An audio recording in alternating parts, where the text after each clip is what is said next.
That kind of that's how they react. That's how they react. So if you don't understand it, now I'll try to relate it to my marriage. By God's grace, this is the 11th year. By March, yes, March 30th will be 11 years. Wow. You know, together in the house, we courted for 4 years. So if you sum up, it's like 15 years. Now, this thing is it that we've not had problems? We've had plenty of problems, big problems. You know, problems have State by state. Big problems that, you know, for some people it would have been a disaster. But I conditioned my man that every 24 hours, no matter the magnitude of the problem, the problem is solved. So I have a pattern of sorry that I have to say for different things. And I've prepared the sorry before time. So if the quarrel comes, there's a sorry that I've planned already that I will say. Because that whole feeling of, no, you are wrong, you are not wrong, is what delays the quarrel. And once you delay it, it will take you more time to get the attention of the lady because they are emotionally driven. Some of the things the person would have said, because during that emotional transition, would have been things that would probably stir permanent bitterness, permanent anger, you know, and quarreling within the whole family cycle. But because you have programmed your mind that this is how these people are, and their peculiarity is what makes them different. Is their identity, is their personality. You have to respect them for that. Most of the time, people have these quarrels because they fail to understand these peculiarities that are associated with the ladies. So, as they are talking, you want to talk. You don't buy one chance. Do you understand it? So once they are flowing, why they are flowing is because that is one way they want to express themselves. And that is one method that I found that is a strategy for them to express themselves. So best for you is either move and leave that sin in order not to create another sin. You understand it? Or allow them vest all they will vest out and you just absorb it and go. Much later, wouldn't take too long. That whole versation, that person that lose like one tigress, have calmed down. First point of call, just say, I'm sorry. Initiate that I'm sorry. That I'm sorry to them is like, oh wow, so I'm now the queen. Hey, my God. There you get it. So once they start feeling like, oh wow, so this guy has finally mellowed down, that's what they are looking for. That's sorry. That's sorry. Kai. Oga, what will it cost you to say sorry? Nothing. To salvage your home? Nothing. Or to salvage a relationship? You understand? Nothing. So when you weigh this thing, you find out that most problems people have, you know, all of this quarreling, and it's just based on ego. And Les Brown, one of my mentors, defined ego as edging God out. Yeah. So when you edge God out, you just feel that, you know, this is it. Self. Sure evidence of life's failure. So once you just let self go, let ego go, that's all. This thing will come back because they're emotionally driven. They want to act right there in the scene. And they want to be on top of the stage. So what do? Give them the stage. They finish their performance. You are waiting. Then later you continue your own rehearsal. That's all. So now this take us now to the next question. Do you really believe in love? Oh wow, a lot. A lot. Oh wow, Lord. You know they say love is blind. No, it is see.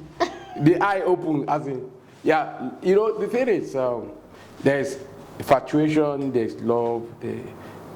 There has to be that maturity. You know, a lot of people just loosely use the word love. It's beyond just, you know, there are things, elements that make up that love. So saying, do I believe in love? I over-believe in love. I over-believe in love because it's real. It's something that you can relate with. It's something that you can express. It's an expression. Love is an expression.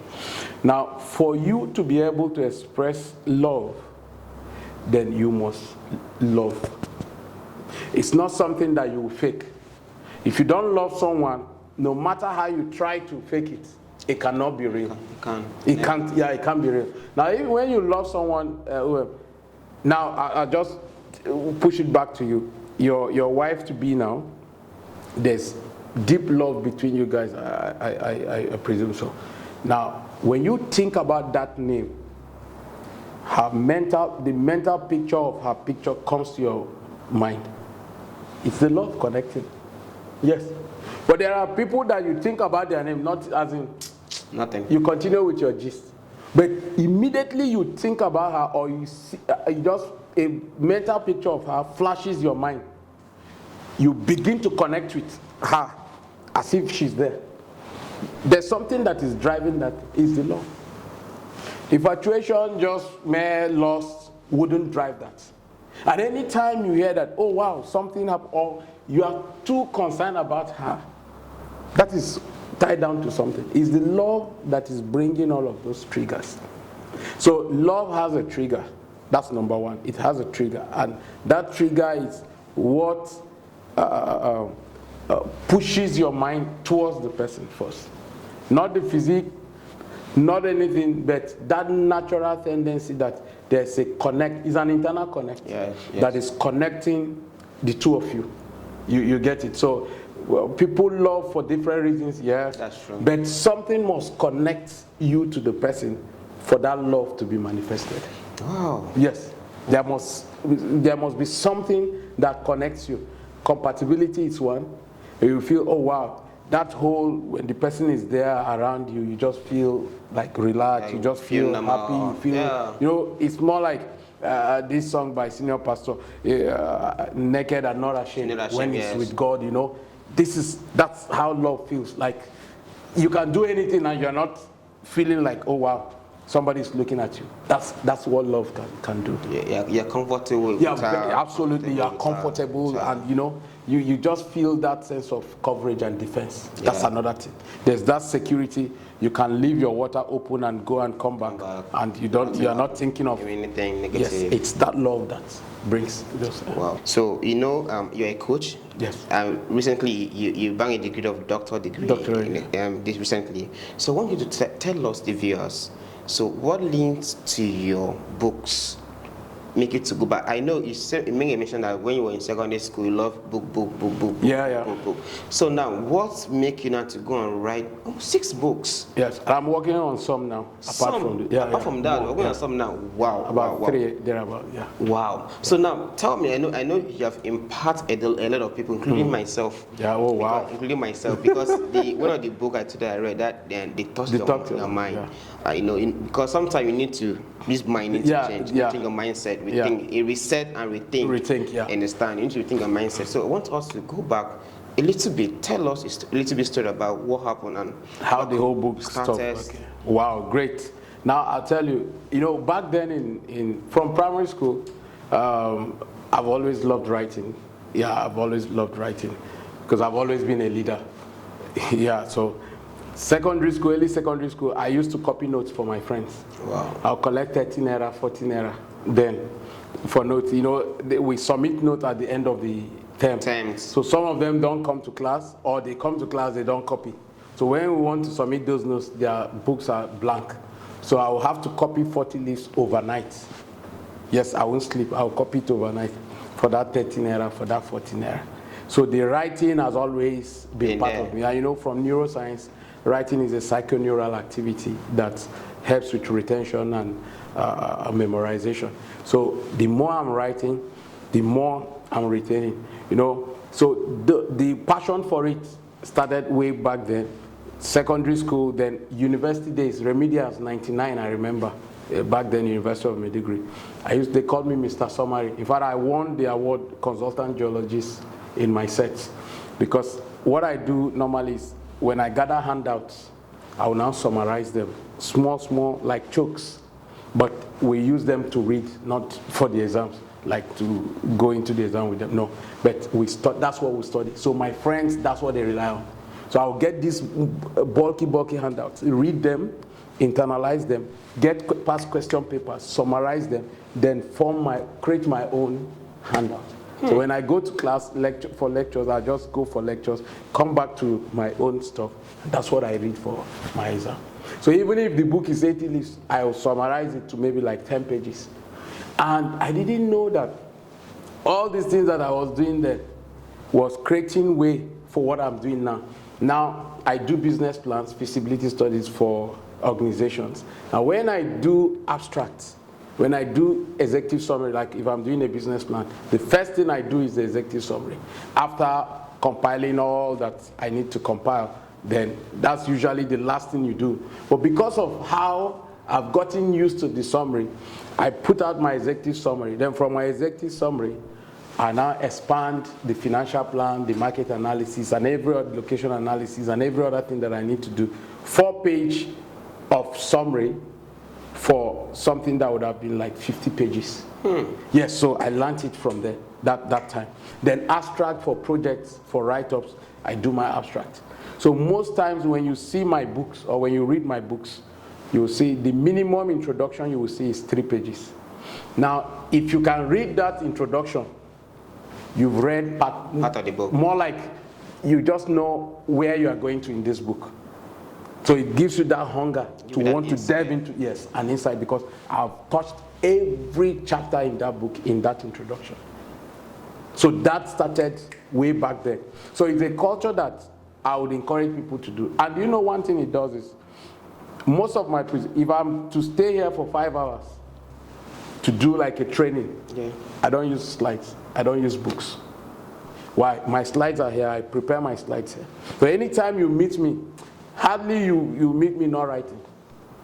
Yes, except maybe I'm praying or something, but I'm always writing. Now what I do is recall. So when I recall what I've read, I put it out there, then I expand it. Then I recall again, I expand, recall, expand, recall, expand. Before you know it, I've created an image in my hippocampus. That's where the longer storage is stored, in my limbic system. And I just retrieve them from there. And I work with acronyms a lot. So when I study, I try to create acronyms. Like I could say, if I want to talk on structures and systems now I create that system as an acronym. So the S becomes structure, the S becomes system, Y becomes yield, T becomes time, E becomes energy, and M becomes measurement. Now that system that I've created now, I can use it to teach or to do a 2 hours workshop, just system. So when I work, I create acronyms, so it helps me to expand whatever I'm doing. So writing, rewriting, writing, rewriting, it's a very good strategy of reading. And one other thing I would say with reading is, reading has methodology. If I knew just 100 of what I know now, if we have anything like A star, that's what we'll be graduating with. Wow. Why? Because people don't know that there's a system to read. People just sit down. You want to finish this book, you sit down. No. There's a level of assimilation you have per time. 1 hour, after 1 hour, 30 minutes max. 1 hour max. The brain is not assimilating us. Just stand up, take a walk. 7 minutes, 5 to 7 minutes, come back. You will recall what you have read. Write it out, expand them. 20 years from now, you won't forget. Let me shock you. Some of the exams you wrote were immediately after the exam, 30 minutes after that, you forgot them. That's true. Because you didn't read with method. But 10 years from now, what I'm telling you, Jesus tarries, I can still tell you, because I've stored them in a longer storage.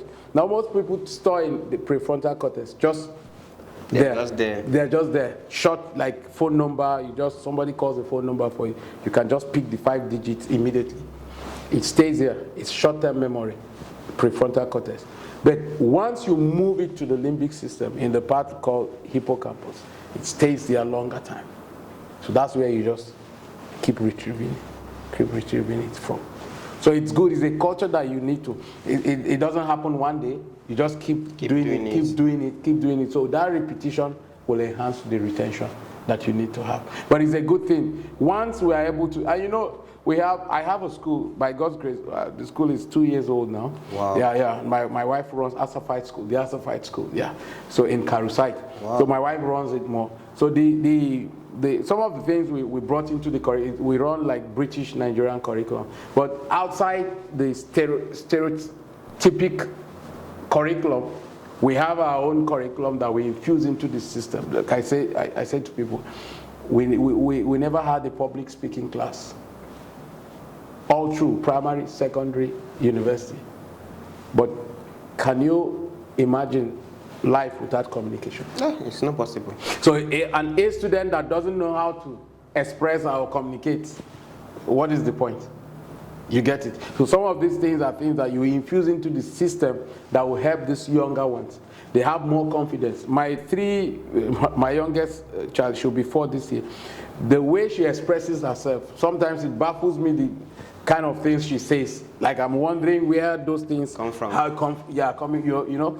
So it's confidence, and she says it and looks away as if like, oh, well, she's having a conversation with her mate. You get that kind of stuff. So these are the confidence that we need to bring into the system if we must change the system. Because the way the curriculum is, people graduate and they are looking for a job. Come on, buddy. No, that's not the essence of education.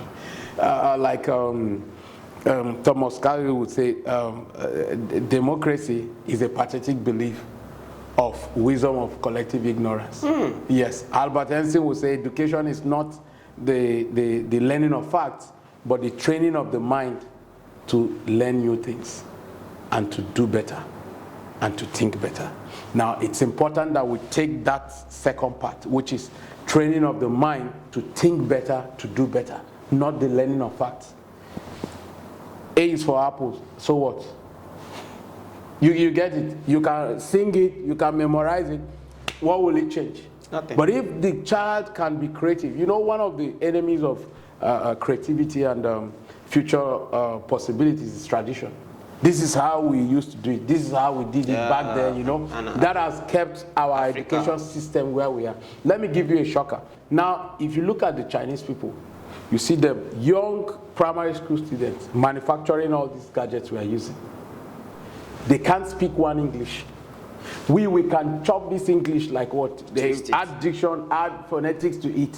We cannot manufacture it. A mechanical engineer that is a graduate don't know where radiator is in the car.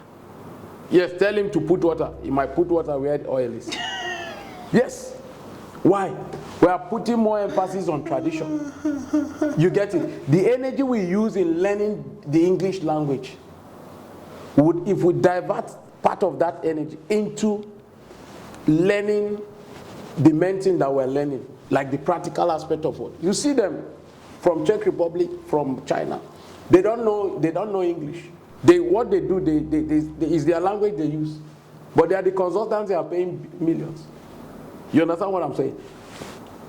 We need to slow down with tradition. That's the point I'm trying to. We need to slow down with tradition. You can imagine someone from your community that read engineering, electrical engineering, and that book he used, that electrical engineering book, was written in your from Akwa Ibom, right? Was written in your local dialect. That guy would do better than an engineer that read that same engineering in English. Because the first problem he's having is how to even understand the language. No. So it takes like 2 years, 3 years to understand the language. And it's a 5-year course. So the remaining 2 years he's struggling. While this other guy that has already learned it in his own language has gone far. Yes. Yeah, I'm telling you, this is why we are where we are in Nigeria. We have an expanded thing on this. This slide I just showed you. It's one of the major problems why we are where we are. Wow. Because yes, I can tell you, call me any day. This is it. It's proven. We've looked at this thing. We've worked it out, and this is it. This reality. We are spending more time focusing on the language. So it takes a whole lot of time to understand this. There's this guy in Nnewi that is learning how to sell and dismantle spare parts and stuff. He can pull down an engine, a car engine, dismantle it, and couple it back. But he doesn't know how to speak English. You put him in an engineering class. He will struggle all his life trying to learn the language. Okay, I think that something fall out in this place that doesn't mean that in the secondary school, university student setting that we don't have practical things for the students to go into it, because I think it's fall back in practical. Yes. Because if there are no equipment in the schools, yeah. I don't say the student will go there and do the practical, because basically most thing that happens in university these days is theory things, not practical. Yeah. Because imagine that I'm studying mass comm in school. There's no equipment there's no camera. Yeah, you've never seen a studio before. Go and do reports, go to the street, interview and come back. Yeah. There's nothing like that. Understand? Then come out with mark this. Okay, with PhD, with this, with first class, with this, but I don't know how to press a button on camera. I'm calling myself a mass communication student. Yeah. With BSc or with master on it. I think that fall back in a system in the country. Understand? Because in every school, I believe practical thing is the main thing for us to do. Yeah. Because even in the technical school, they say there's no things to do with technical things again. There's no practical. Yeah. So everything now fall back in theory. Theory, yeah. So I think is the education system. Yes. Is a problem. It's a systemic problem. And you know, like you rightly said, the theory overshadows the practical. But outside the theory and practical stuff, the language of communication is a barrier. It's a barrier, yes. That is one major barrier. You know, in problem analysis, we do a lot of problem analysis. There's what we call root cause. Now I tell you, if this light wasn't as bright as it is, and when you go back tomorrow and just change these lights, and you come back with the more expensive light, so to say, and you still don't get the result, then you know that initially the problem wasn't the light you just disposed, right? Now, how do you solve the problem? Now, the problem could be that the background that you have in your stage is a little bit dim. So any light you put there, this dimness is dissolving like illumination of this light. So no matter what you buy, if you like buy halogen, buy anything, because of the background. So what is the root cause? The background. Change the background. This guy is good. So you still bring back your old light. This is the same thing. The problem is multifaceted. Yes, there's a problem of equipment and facilities not being there for the practicals. But for me, one of the major bone of contention here is the language of communication. Wow. Yes. Wow. And once that language of communication is gotten right, then we'll begin to get things right. Because the thing is, the equipments will always be there if they wish they will be there. But if the equipments are there, but the language of communication is still the same old language, it's still a struggle for the people trying to use the equipment to understand the language. You get it? And who says that we cannot have engineering books in Igbo, in Ibibio, in Hausa? Yes. Translate it. The Spanish, they have their own. The French guys, they have their own. The Portuguese just the way you translate Bible to language. Yes. Yeah. Guyton and Hall, you read it, you understand the medicine better than in English. Okay, I think this thing for about that we Nigeria, we're an English-speaking country. That's the only problem I'm saying. So officially, English-speaking country. It doesn't stop you from speaking your English, sir. It doesn't stop you from learning English. All we're saying is that it shouldn't be a mandatory thing that because you can't speak English, you cannot eat food. How many CEOs that are there, multi-billionaires, that can't really express themselves, like in English, so to say, but they are employing professors? Yeah, that's true. You understand what I'm saying? So it shouldn't be like, it's a tradition that, you have to English, this is a culture we borrowed. And that is why, and this whole mentality, for me, I'll say it, Amiibo, wholeheartedly, this is a problem that we need to get out of. Because there's this cagey mentality. I don't want to use the word slavery, but that's what it is. When the prisoner falls in love with the chain, there's no freedom. So we are so used to this borrowed culture. We are so used to I love English, I speak English. But the thing is, it shouldn't be a criteria or a criterion for someone to pass exam. No. You get what I'm saying? The Chinese guys that are using Chinese for their district, what they are manufacturing, they are using it in US, they are using it in Europe, they are using it in Africa, everywhere. If the ambassador comes here and he doesn't speak, there's someone to translate. Translate, yes. That's why they're there to make their money. you understand it? So are they not performing? Are they not doing what they do? That's all. So it's setting us backward. Why? Because the time we would have used in understanding this thing, we are using it to understand the language. So for me, the language should come as a secondary thing, not a primary thing. That's the bottom line for me. So let's go on a quick break. We'll be right back.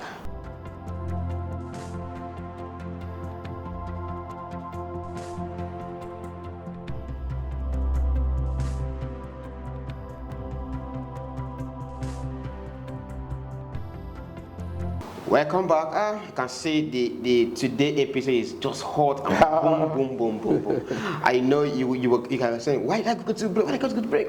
Sorry, I didn't go for the break just for the fun. I'm going to make some cool money. Okay? Welcome back today, and let's key into the show again with us, Dr. Coach. I call him Doctor and Coach. He just banged a doctorate degree recently last year. So now, welcome back, Coach. You know, there's one question we asked people in our last show, in our last segment of the show, spiritual life. You know, everything fall back on being spiritual. Yeah. Understand it? So, and now Mazim Kanayo said that it's all about sacrifice. Yeah. Understand? Either you sacrifice in other way, or you sacrifice in this way. Yeah. So life is about opposite each other. Yeah. Understand? So now, fall back to us now. What is your spiritual life then and now? Wow, fantastic. This is a great question. You know, I was at Hanel's show. He tagged it, your salvation experience. Yes, yes. And Dr. Hanel, and wonderful program. And you know, the thing is, basically, then I've always been a lover of Christ. I can remember way back, 96, I was 14 then, from Meduguri, went to just for convention, leaders convention. So you can imagine at 14 already I was a leader, like in the Anglican community then, yeah. So then from Anglican community, I taught in Catholic, like Block Rosary, then Redeem, then now Dunamis. You get, so the journey has been in Christ all the while. At some point, drifted back, but I connected back fully. Like I would say, when I gave my life to Christ, like fully, it was 2009, July 15, it was on my birthday. Wow. And I told myself, alcohol cannot cross this mouth again, and every other thing that, you know. And since then, it's been a great time. And you know, one of the things that people fail to realize is that, like Lisa Nicole would say, all that I've been through, moved through, prayed through, is setting me up for the best version of myself.